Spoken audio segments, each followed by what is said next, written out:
We turn the volume up. How are you? Hey, how you doing, man? You hear me all right? Yeah. You're so good. I don't hear you so good. No? Seriously? It's there. Can you turn? Do I control my volume or you control volume? I control everything. That's right.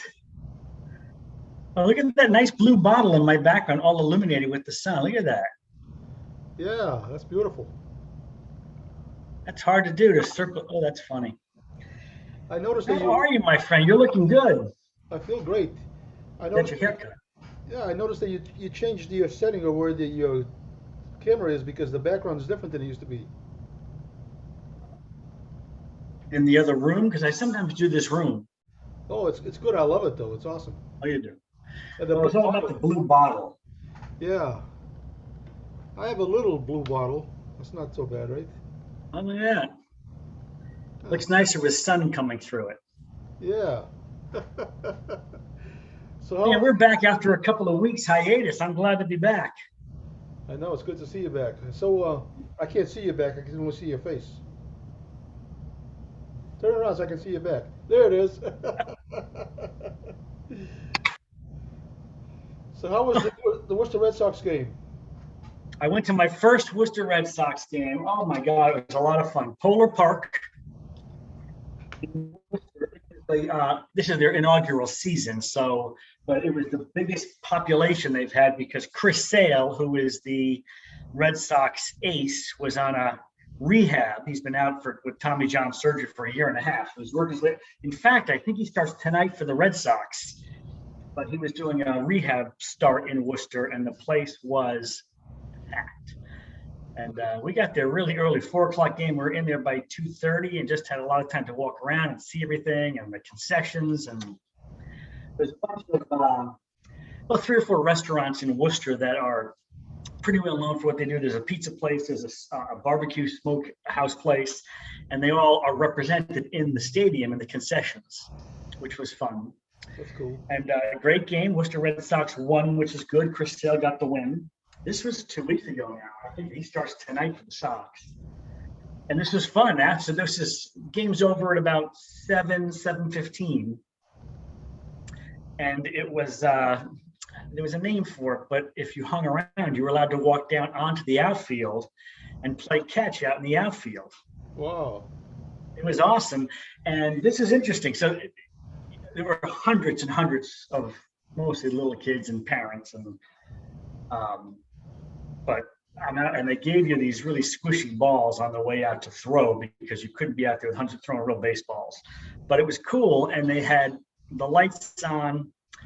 The infield was cordoned off. You couldn't, so it was all outfield grass, and it's amazing how perfect that grass is. And they had the music piped through that I didn't recognize. And Lynn said to me, "That's the music from Field of Dreams." And so we're out there in the grass throwing these balls as the sun is setting and the lights are on and Field of Dreams music. It was really special. It was cool. So actually, I was going to ask you about the Field of Dreams. Did you watch that game with the Yankees? Well, I actually made a little note to talk about it because I didn't watch it, but I knew it was coming because I listened to my baseball podcast. But this is fascinating. So out in Iowa, they recreated a Field of Dreams stadium. And the players come out of the cornfields. I saw it last night. I saw it on YouTube. And so this is so interesting. I don't know how much money they spent to make the stadium. I think that they're going to maintain this. Wouldn't it be cool to do like one game a year there? Yeah. So I think this was either Wednesday or Thursday night or Friday. Chicago White Sox played the Yankees. And I knew that they were going to be in old like wool uniforms, like old time. So I saw the video last night, and if anybody's watching this, go to YouTube and just search, Field of Dreams MLB. And I just thought it was so cool. Kevin Costner walks out of the corn first and just starts to walk around. And he started to say a couple of things, which I thought was interesting, like, is this heaven and this is perfect? And it was just so cool. So then the teams, as you said, the teams walked out of the corn. I mean, it's amazing. It was beautiful. It was beautiful. And so they walk out and they're all shaking Kevin's hand and they line up and actually have a game. So I'm in Boston. I'm a Red Sox fan. We kind of dislike the Yankees. Lost the game, but they are not just losing it; they are getting their hearts ripped out on these losses. Like they went into the ninth inning. White Sox were the home team, and they were down 3 runs. Yankees. It was 7-4. They have two-run homers in the top of the ninth to take the lead, 8-7. And they go to the bottom of the ninth, and the White Sox hit a 2-run homer as a walk-off to win. So after watching the YouTube, this is so interesting. I watched The Field of Dreams, the movie, last night. Oh, wow. And now having watched it, I don't think I ever saw it. I mean, I saw the pieces where the guys would walk out of the corn, but I never saw the movie until last night. Yeah. It was amazing. I mean, oh my goodness, it was incredible. I was tearing up at the end and everything. It was amazing. I trust you've seen it. Yeah, when I saw it, I think something was wrong with the air conditioning in the building because my eyes were sweating. Oops. I understand, I do. But that's a really cool thing out in Iowa. They had some seats. It looked, I mean, not a lot. I don't know how many they sat. It kind of looked like a minor league stadium. They probably sat 6,000 or 8,000 total guests. I have no idea, but So that was neat. They didn't have your shirt in your size? Yeah, so I'm not wearing the appropriate shirt just yet. Hey, so I've been a Red Sox fan since I was a little kid. In fact, my first baseball hat ever was a Red Sox hat. It doesn't fit me anymore, but what do you think? Used to fit me a long time ago. I would turn that thing upside down and put a scoop of ice cream in it. Oh, there you go. You know those plastic ice cream? They sell those at the stadium, the little upside down ice cream sundaes. You know what's fun about minor league baseball, getting back to the Worcester Red Sox, is it's just so family friendly. And the stadium has got to be half kids under 10. I mean, it's so cool. And what a great thing. And for a family to go out to watch real good baseball and not like completely break the bank. You go to Fenway with a family of 4, that's got to be close to $1,000 a day between parking and food and craziness. We could do that in Worcester for probably closer to 100, which is amazing. It's good, yeah. Did I ever tell you? I might have told you. I don't remember that. Early this year, a friend of mine sent me a picture of a thing from the newspaper, the Hudson newspaper. Huh. And it was talked about the local soccer team that played a game at Fenway Park. Ever tell you about that? Really? Yeah, and I was one of the players. Because years ago, there was a team called the Boston Beacons, which is a soccer team, and they played at Fenway Park, between the outfields. Yeah. And we played in the Blackstone Valley Soccer League, and we were playing the championship game. So we actually played only 2 15-minute halves at Fenway during the halftime of the. Really? Yeah. So the guy sent me a picture of it from the newspaper, the printout and stuff, and it had a bunch of us on the photo and the names and stuff, and there I was. Wow. I said, one more thing for my sons to be proud of their dad. That's. Boom. How old were you? When was that? I probably was about 14 or 15 years old. So here's the deal. Back then, I played at Fenway Park. We played that game. It wasn't a big deal to me, but now that I think about it, it was a big deal. Yeah. But back then, I just That is a big deal. That's cool. And we won the game too, which is cool. Always makes it a little bit nicer. So my son Josh, the one who lives in Norway, is a big Red Sox fan. I told you about that before. Yeah. He actually lived in Boston at the Fenway. There's a section of Boston called the Fenway. Yeah, the kind of the Fenway neighborhood. Yeah. Yeah. And he's been in Norway for 6 years, so he hadn't watched the whole game, except for highlights on the internet or something. Right. So when he was down here visiting me, we watched the Red Sox game together on TV. That he hadn't seen one in 6 years, so it was so cool. Oh my goodness, that's so cool. Yeah. Gosh, my son Zach, when he was, Nomar Garcia-Parra was still with the team, so this would have been 04 or earlier, probably 03 or 2. So Zach is 9-ish maybe. Yeah. So we're going back a bunch of years. And I think I picked it up on my travels. It was kind of like one of these raffle things, like win a something at Fenway Park with Nomar, and I mailed it in, and I forgot about it. And I felt like months later, this big piece of mail shows up with this manila envelope and all this stuff, and it's addressed to my son, who's 9 years old. I'm like, what is this? And turns out he won this. Now, I think probably a couple of hundred kids won this. But we went down to Fenway. It was empty. And we went in. We sat on the first base side behind the dugout, a few hundred people in the stands right there. And Nomar got up on the dugout to kind of address the crowd of kids. It was kind of cool. I mean, we expected to be a little, it's funny how, we have expectations and perception of things, but then we were actually out on the field on the warning track. It was a little tour. I think we were tossing the ball around. Nomar kind of walked through, and it was interesting to be in a park like that and have nobody else around. Oh, so you said Sales had Tommy John. What's that? Tommy John surgery, an elbow thing, and that's like at least a year rehab. So he had it. Do you think I need it? No, you look good. Okay. I must have been March. It's funny. I just remembered. I just read this book called The Secret Apartment, and it was written by a guy. He's an author. He's written other stuff, but in the 70s. He was living in Philadelphia. His family ran the concessions at Veterans Stadium, which was an old big bowl where the Phillies played and the Eagles played. They shared a baseball, football. And they ran the concessions. He ran all the parking huge. And he was single, no kids, nothing. And he ended up converting like a storage room in the stadium to an apartment. He had a friend who was a player who had moved away and gave him his, or the guy said, listen, I can store your furniture for you.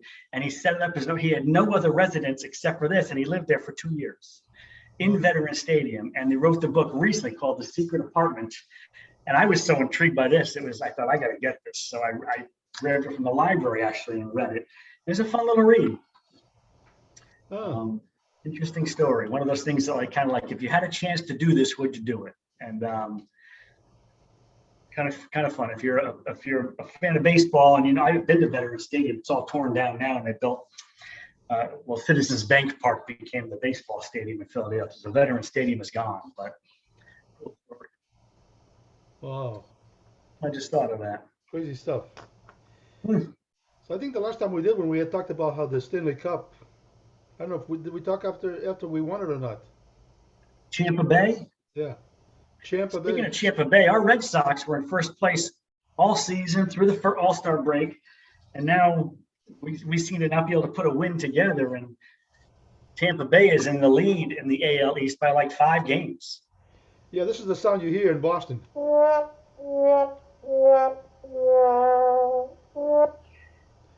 You're right. They're all doing this.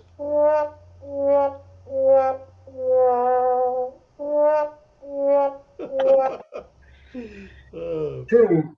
We were in first place all season, which most people didn't see coming. And now we're like 5 games back on the Rays.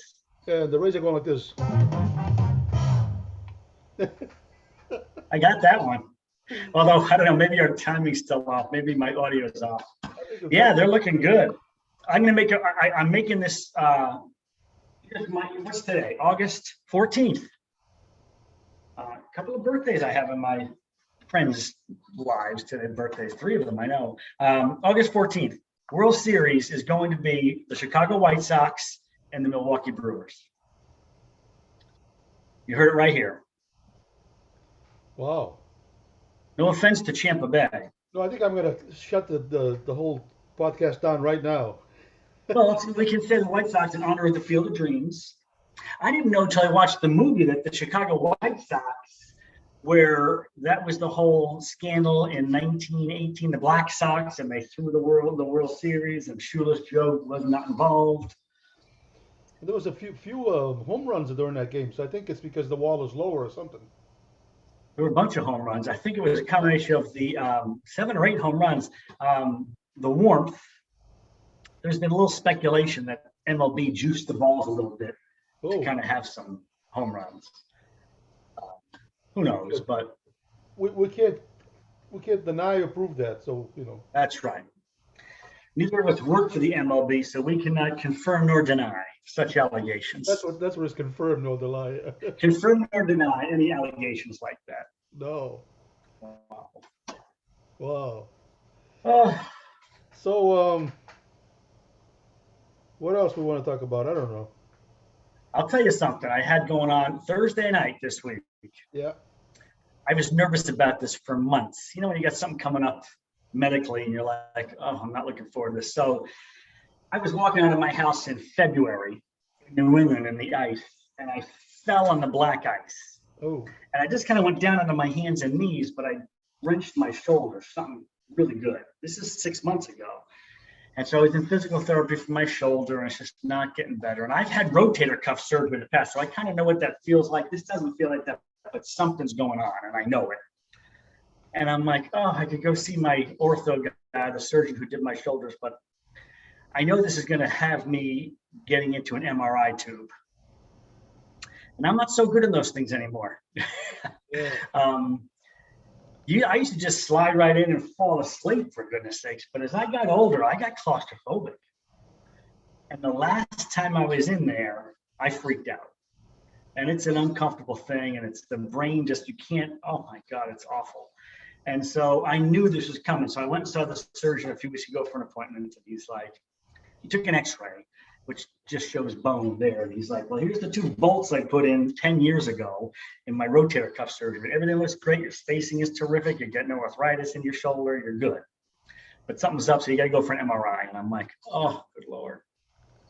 So I explained my claustrophobia, and he prescribed something for anxiety. He said Ativan, but it was some other thing with an L, but whatever. And he said, you know, take one of these and it'll probably help you get through. I'm like, okay. But I was nervous for weeks. And then this past week, Monday morning, I woke up. The first thing I thought about was like, oh, Thursday night's coming.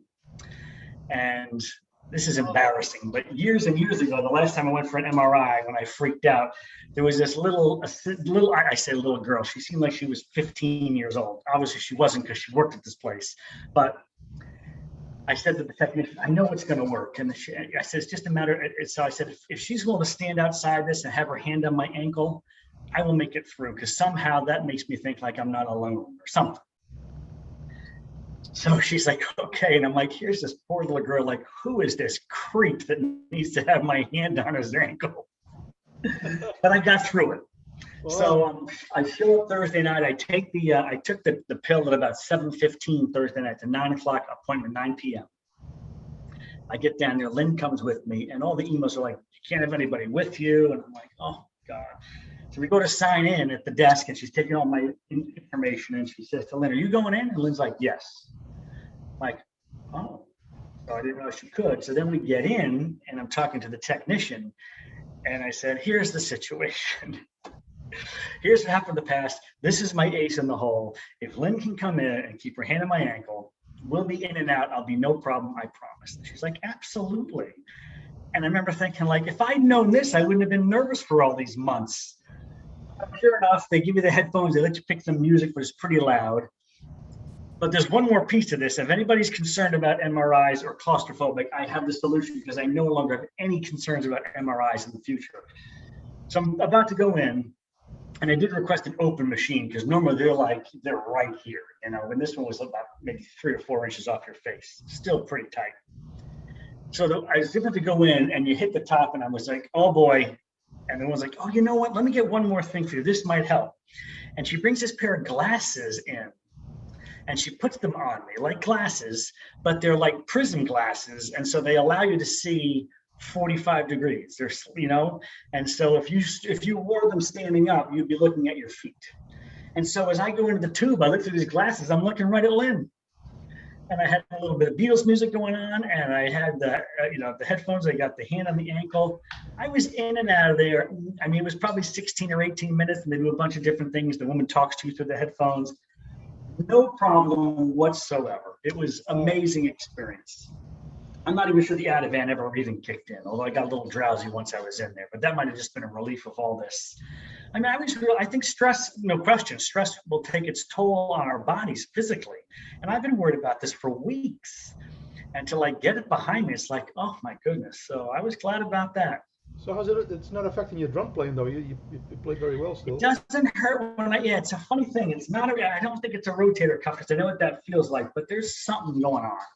When I reach for certain things, there's quite a bit of pain. Sometimes it aches. Drumming doesn't hurt it. So I have an appointment with him in a week and a half, 2 Mondays from now. And results will be in and we'll figure it out. I mean, I've always believed, surgery's got to be a last option. But if that's where you are, let's just fix this thing. It's been miserable for 6 months, but that MRI experience was something else. If you ever go for one of those, ask about those glasses. It helped me immensely. The last time I went to an MRI, I heard the tech say, "Call the parts department. We're gonna need more parts. We're gonna need more parts."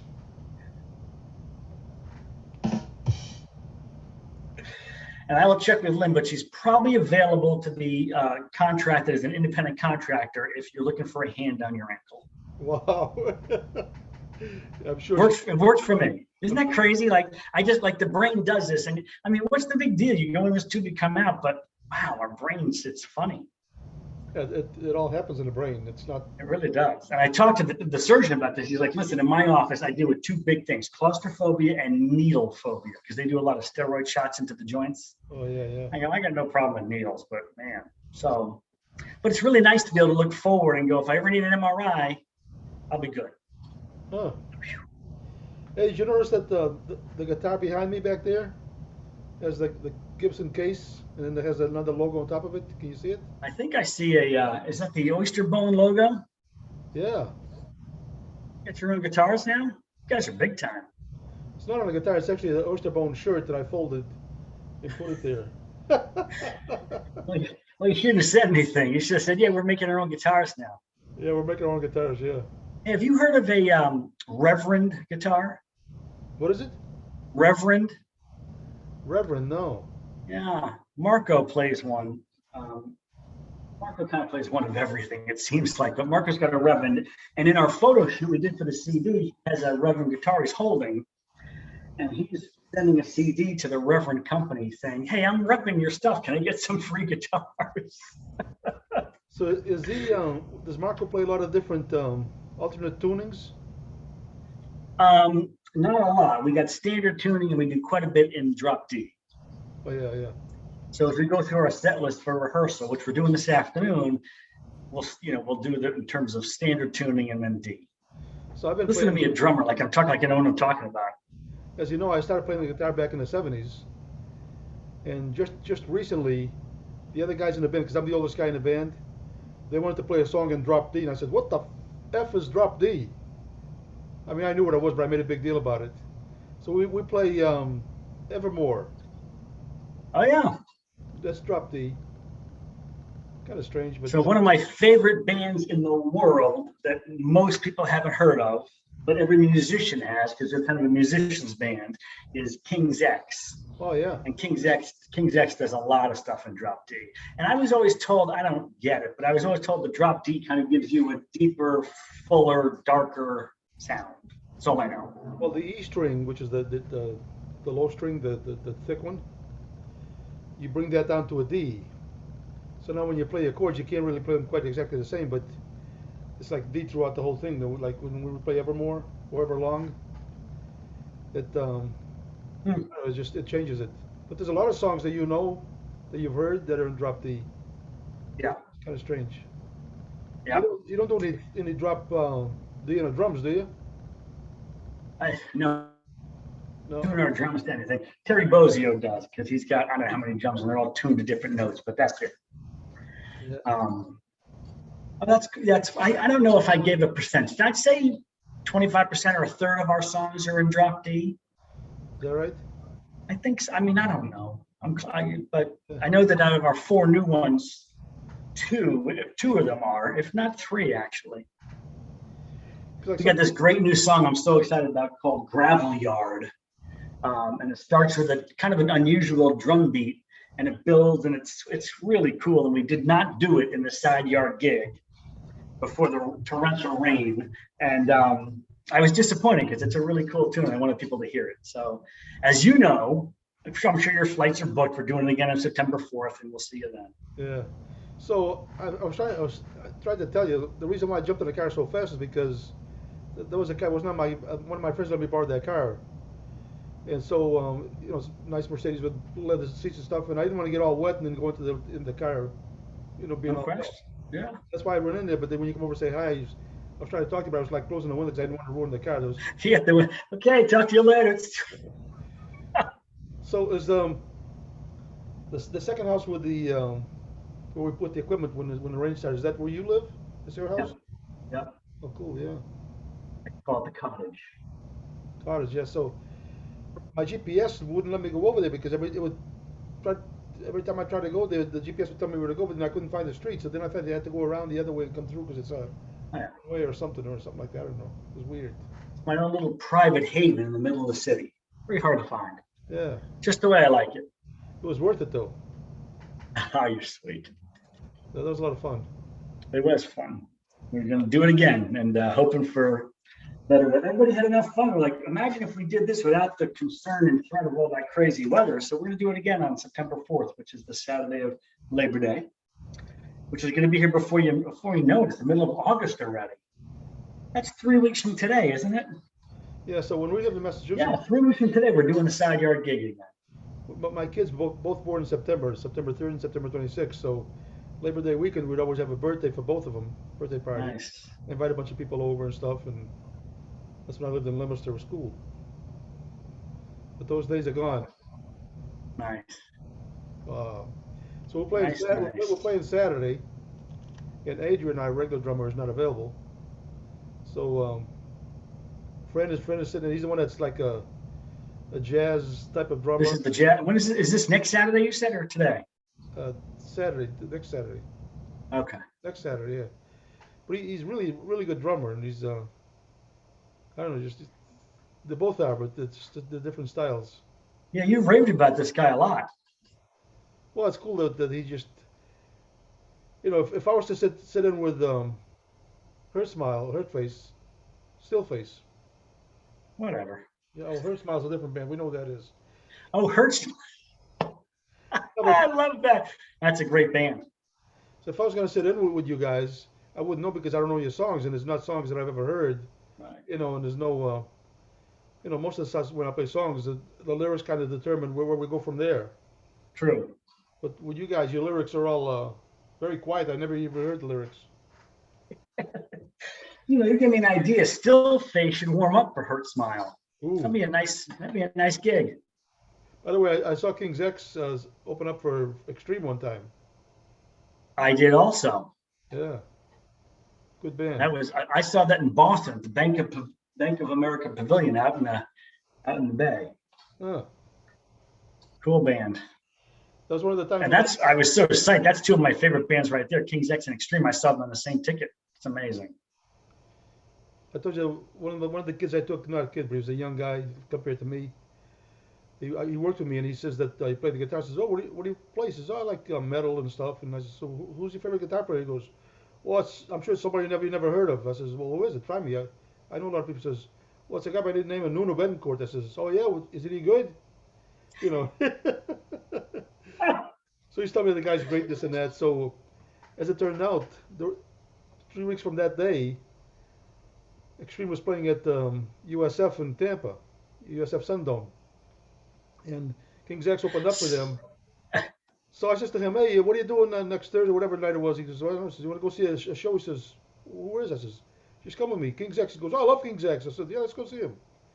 So we go there. Of course, then Extreme comes on. Extreme is the headliner. The headliner, but back that show they had, I think it was a three sides to every story. They had a 6-piece or 5-piece horn section with them. Oh, It's freaking good. So he was flipping out, but he didn't know that right in front of him, right next to me, was Nuno's mother, his sister and brother and stuff. He had no idea who they were. and he doesn't know your association. No, so then when the show was over, he says, "Man, this is so crazy. This was the best thing I've ever seen. Thank you so much. You have no idea how much this means to me." I said, "Well, let's go see if we can go backstage. See those guys." He goes, "You can't go backstage." I said, "Let's go see." He goes, "What are you, crazy?" I said, "Well, I see people getting back there. Let's go see if we can." So he welcomed me over there, and I pulled out my pass and went past the guard. He's looking at me like, so I said, "Come on, come on." He goes, "What are you doing?" I said, "Don't you want to go meet the band?" He goes, "What are you, crazy?" So I said, "No, let's go." He goes, "You can't do that." I said, "I am. I'm going." So then he says, I can't get in there. I said, well, use this. And I gave him the other pass. I said, use this. It'll get you in. So now he's flipping out. He says, what is going Gave him a on? backstage pass. He's trying to put this together in his head. Yeah. So now it was because it was at the U.S. Sundome, USF Sundome. You know, we walked out this big wide corridor going to the locker room. That's where they're at, type of thing. And halfway down there, Nuno's sitting, leaning up against the wall, you know, waiting for his family and stuff and some friends. So when he sees me, he says, Effing Cabral, what are you doing here, man? And he gives me a big hug. And this kid Joey that I was with was like, what in the world is happening? He says, I feel like I'm asleep or something. So I said, you said you like these guys, so I figured I'd come over and. So I put this together for you. He goes, well, how did this happen? I says, you have no idea who I am. Oh, that's funny. Yeah. That reminds me of the story when the guy asked you for an autograph or something. You said, who are you, Tony? Tony, you, Tony Cabral. Oh. Yeah. Yeah, that was at Indianapolis at the Union Station or something. I forget what it was. Well, that's right. We were just talking Indianapolis. Had a nice time out there. That's so funny. I showed you the picture. I had the picture on a cover of Road and Track, which is like a Right. little thing. I had it on top of the table, and the kid was, he kept looking at that, and looking at me, looking at that, looking at me. He goes, "Is that you?" I said, "Yeah." He goes, "So who are you?" I says, "Tony." He goes, "Tony who?" I says, "Tony Cabral." He goes, "Oh," you know. Like, and then I'm hitting the. So I'm signing. I would love to have seen the three sides to every story tour with that whole section they had. That would have been amazing. With the horn section, it was really good. I did see them much more recent than that. They toured and they did the entire Pornograffiti CD, which was, amazing, plus a bunch of other stuff. But it reminded me of a story. I used to have a friend of mine who had that three-side CD stuck in his car CD player, and he couldn't get it out. So the only thing he could listen to was three sides. Guilty. Oh, that's me. Yeah. Tony who? Tony. Oh. So when Extreme was doing a tour for the 25th anniversary, they played at Capitol Theater in Clearwater. So I took the guys from Oyster Bone to the show and got them backstage and stuff. You know, and they have a section with the VIP stuff, and people are waiting in line to take pictures and get autographs. So the guys wanted to go in that line. I says, no, you don't want to go in that line. You see what they're doing? Each guy's talking to the people about 5 seconds, saying hi, because a lot of people waiting. If we just sit back here and wait, when it's over, Nuno will come over and talk to us. If you go there, you're just going to have 5 seconds, but if you just wait. So they're like, no. I said, no, just wait, trust me. When it's all over, he comes over and says, hey, Tony. Then we're talking, and he meets the guys, and he says, you guys playing a band with this jerky? And that kind of stuff. Nuno's got that sarcastic comedy thing. But then he told us a story about Paul McCartney. I think I told you that story.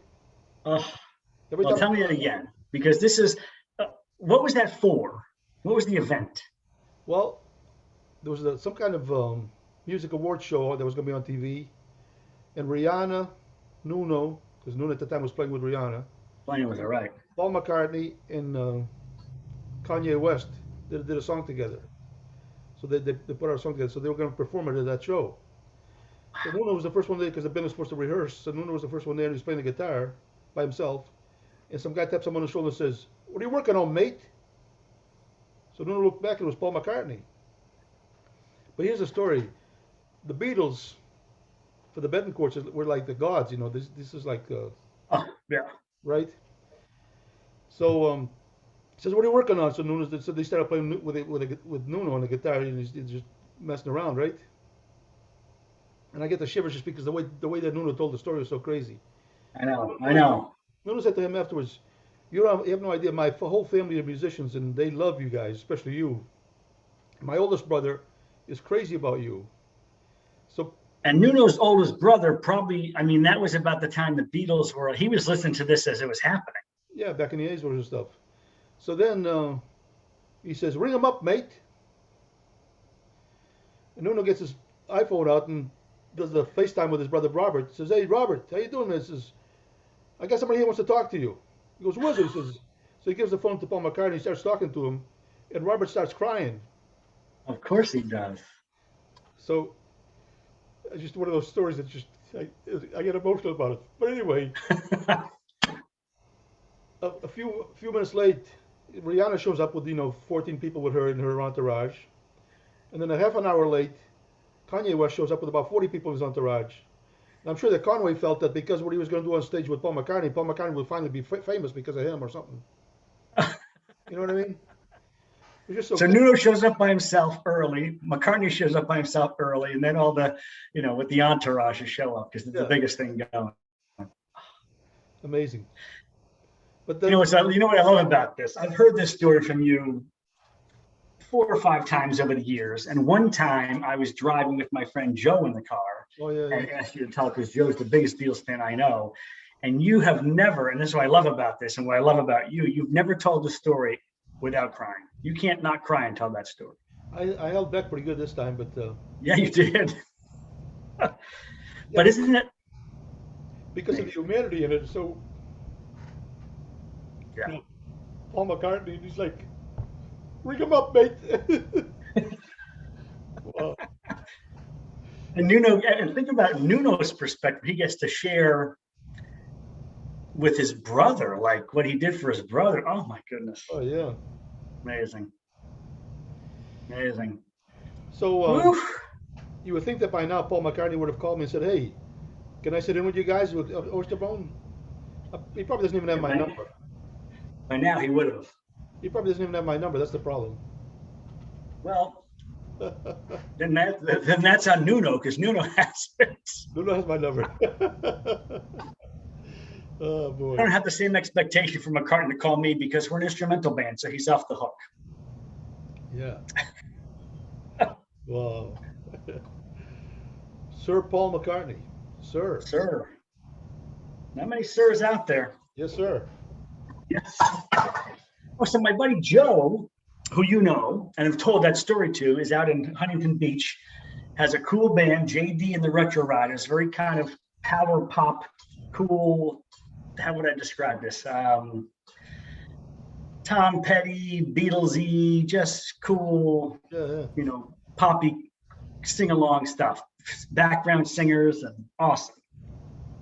And they spent the last 2 days actually shooting a music video, like doing this big time. And I was talking to him last night after all the shoots were done outdoors and the video, just such a fun process to take that on and the planning that goes on, like to the details. They were like out in some canyon out in Southern California. And they had to bring a generator for power. Not that they were playing live, but they had to play the song.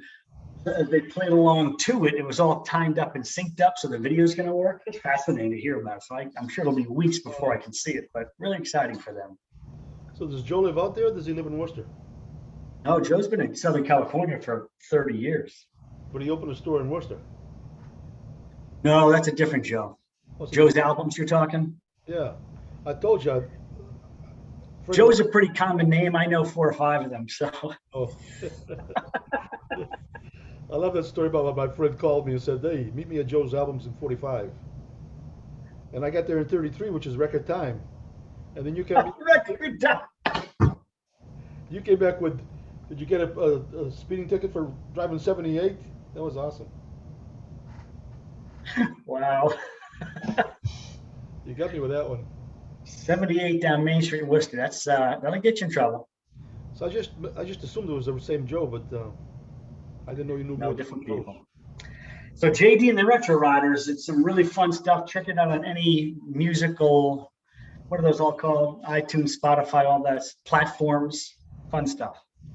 Retro Drivers? This music video is for a song they have called Save Me From Myself. Ooh. So I just said the name and I got the melody in my head. That's how infectious this music is. It's really cool. Huh, very nice. Oh, so you got a gig next week, you said? Yeah, next weekend. Next Silver King? Silver King Brewery. I got to get down to the Silver King Brewery. I like breweries. Yeah, that place is kind of unique. It's different. They're all over the place. They're up in New England. They're exploding everywhere. Everywhere you turn, there's a new craft brewery and entertainment and beer. And so a good friend of mine lives on Houghton Street, off of Main Street, Hudson. mm-hmm. So he can sit outside because Medusa has live musicians playing, but they play outside. But they don't play right behind the brewery. They play a little off of a brewery. And my friend can sit on his front lawn and listen to the music right there. It's like not even like maybe 50 yards away from him or something. So I've been to Medusa and I've seen inside entertainment. Do they have live music outside, out back, not out front on the street? Yeah, out back. Oh my goodness. There's an area with some like covered. Yeah. Pretty cool. And do they do, because I've seen like the acoustic guy, my friend Pedro, you know Pedro. I've seen Pedro over there on acoustic by himself. What a musician. Do they have full bands out back, or is it still just a single guy acoustic on a stool? I don't know. I've never been there, but I mean, I was inside one time with you. Yeah, that's right. Yeah. That's right. That Yeah. might have been the last time I was there. Oh yeah. After going there with me, it wouldn't be worth the fee. They're dead to me unless you're with me. They're dead to me unless I got you with me. I was even going to shut them down because I have connections. So you know where they're at? Just next on the same building. There used to be a place called Abishon Hardware. Obashan. Abishon, yeah, right there in the same building in the corner. One time I went in there and I bought a pound of nails. A pound. I got home. There was half of them had the head on the wrong side.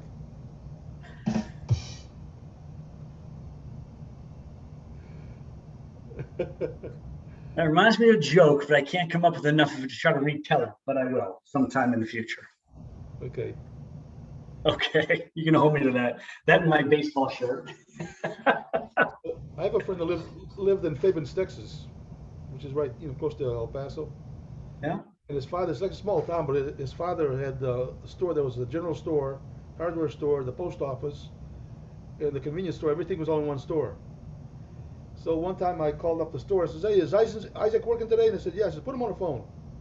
So he's on the phone. We're good friends. And I try to disguise my voice. Says, "Hey, I went over there today and I bought a pound of nails from you, and half of them have the head on the wrong side." He goes, "What? You bought them from me?" I says, "Yes, sir." He goes, "I don't think so." I says, "I know it was you. You had a name tag that said Isaac, right?"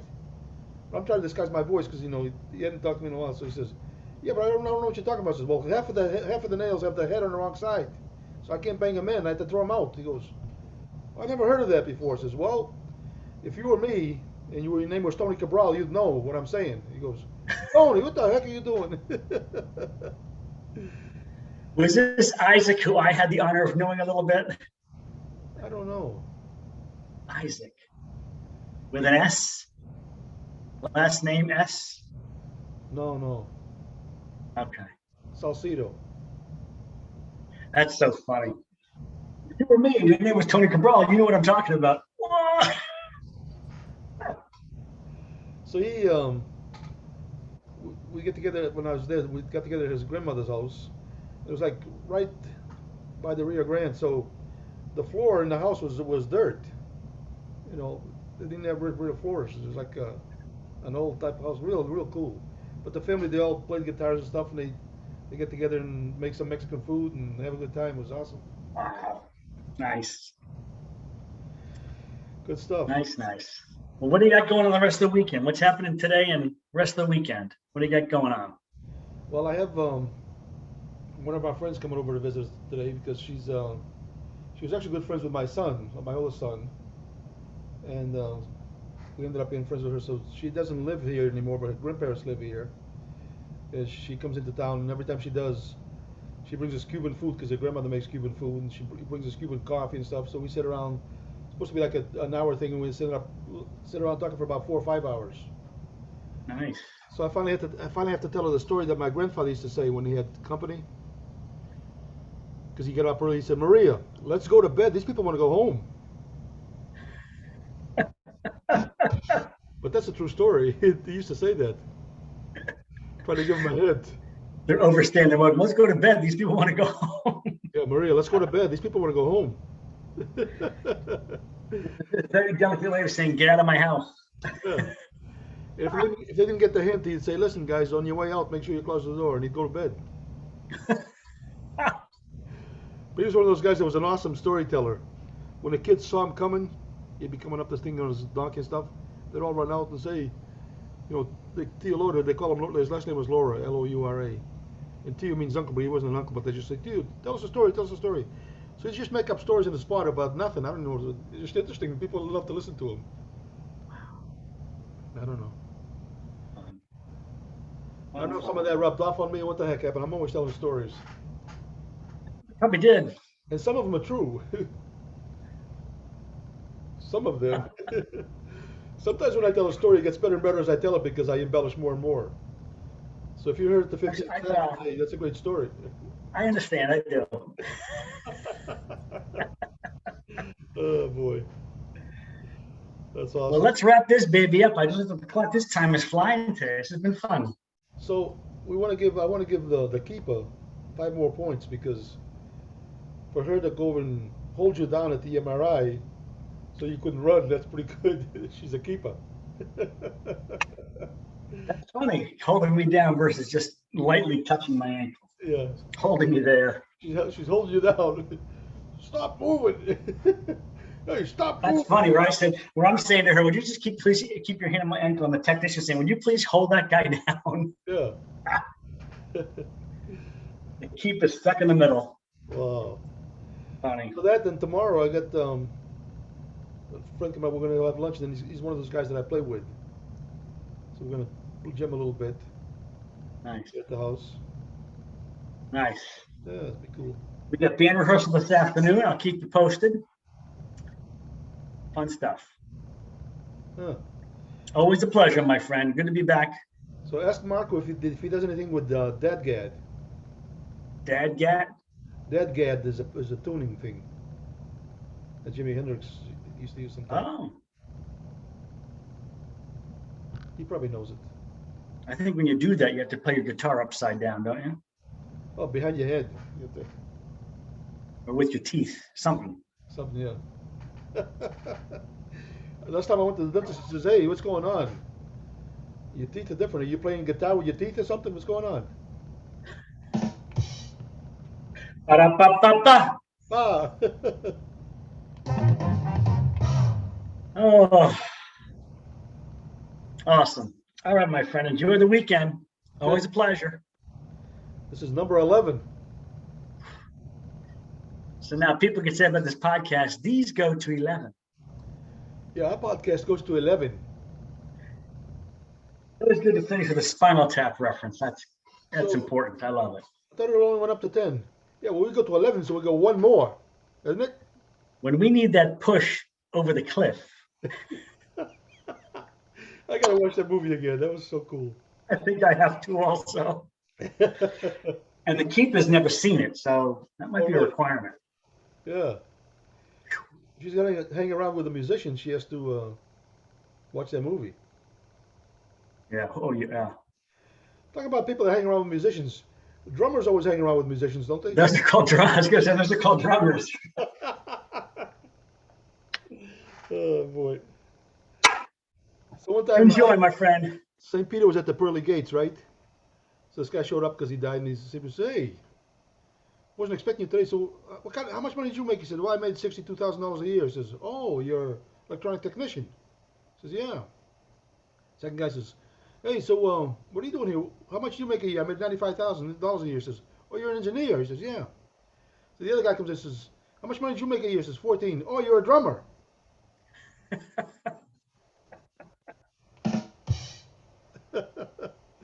All right. On that note, On that note, let's move on. have a great week. Okay, buddy. See you. See you soon.